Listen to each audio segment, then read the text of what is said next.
ये बताइए, देश में महंगाई का मुद्दा है क्या? बिल्कुल नहीं, हमारे हिसाब से महंगाई दर बिल्कुल नहीं है भाई साहब देश में। क्योंकि मैं जब 2014 में हमारा 200 रुपये दिहाड़ी था, 6,000 रुपये महीना था। आज मेरा 27,000 तनख्वाह है, मेरे पास फोन है, हर कुछ फ्रीज है घर में, सब कुछ टीवी फ्रीज सब लगा हुआ है। कांग्रेस के समय में जब शादी करते थे तो हमारे को एटलस साइकिल मिला 2008 में शादी किए। तो अभी की बीजेपी के राज में शादी किया हूँ भाई का, तो उसको पल्सर मिला। तो महंगाई कहाँ है भाई साहब? महंगाई पहले कहाँ महंगाई है? महंगाई कहाँ है? अब फैसिलिटी के साथ जाओगे तो महंगाई लगेगा।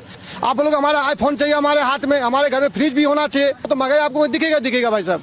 भाई आप ये बताओ, कोरोना काल के बाद हमसे कौन सा देश के विकास दर आगा है? महंगाई दर कौन सा देश का हमसे कम है वो बता दो आप।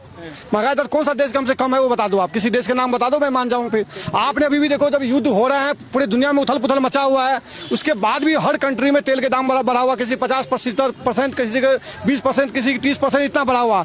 आज भी हमारे जो तेल पेट्रोल है 110, 120 के अंदर में ही है। अगर महंगाई होते तो रेणुका चौधरी ने 2012 में बोले थे, जो भारत की जनता इतना भी गरीब नहीं है तो 900 का सिलेंडर नहीं ले सकता है। आप बड़े बड़े होटल में 1,000 रुपये खाना खा सकते हो, 900 सिलेंडर नहीं ले सकते हो क्या? आपने सुने कपिल सिब्बल से एक आदमी पूछा तो प्याज 50 रुपये हो गया, तो बोला हमसे क्यों पूछे, जाकर व्यापारी से पूछो, व्यापारी इतना महंगा क्यों बेच रहे हैं? तो कहीं नहीं कहीं बिल्कुल आज आप फैसिलिटी के साथ जाओ ना। अगर महंगाई कहाँ है? आप फैसिलिटी के साथ जाओगे तो महंगाई लगेगा। कांग्रेस के समय में हम जो जमीन खरीदे थे 10,000 रुपये कट्ठा खरीदे थे, आज उसकी 1.25 लाख रुपये कट्ठा हो गए। तो ये क्या ये महंगाई नहीं होगा? तो कहीं ना कहीं आप अगर इस चीज के बार ये रोते हो जो बिल्कुल महंगाई है, अगर आप उस गलती आपका जो महंगाई में जन्म नहीं लेना चाहिए, आपको 2008 में ले लेना चाहिए, 2026 में क्यों ले लें जन्म? आप महंगाई करो, कहीं ना कहीं बेहतर है। कोई महंगाई होगा नहीं, अगर फैसिलिटी के साथ जाओगे तो आपको महंगाई दिखेगा। उस समय कितनी दाढ़ी थी?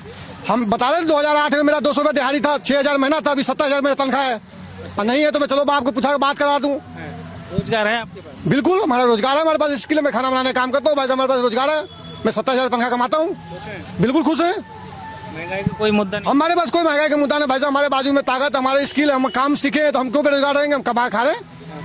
राहुल गांधी कह रहे हैं कि देश चल नहीं रहा है मोदी जी से ठीक से। हाँ, राहुल गांधी के भाई मैं कह रहा हूँ, राहुल गांधी आने वाला समय में देश की प्रधानमंत्री बनेंगे, लेकिन कौन सा देश के बनेंगे ये कंफर्म नहीं है भाई साहब। वो देश क्या चला लेंगे, ऊपर अपने घर चला ले, बहुत बेहतरीन है। देश क्या चलाएंगे? आपने देखे थे वही राहुल गांधी बार संविधान करने की बात करते थे, संविधान को कॉपी लेके लहराते रहते। अनुराग ठाकुर ने इनको पूछ लिया संसद में, जो संविधान पढ़ने की तो वो नहीं बता पाए, तो क्या देश चला पाएंगे भाई साहब? बिल्कुल नहीं चला पाएंगे। अनुभव है कांग्रेस को देश को चलाने? भाई राहुल गांधी का योगदान क्या है देश में? हम क्या बताओ, राहुल गांधी को राहुल गांधी देश में योगदान क्या है? कहीं नहीं, बिल्कुल जनता, भारत की जनता बिल्कुल राहुल गांधी को प्रधानमंत्री बनाने के लायक वो नहीं है।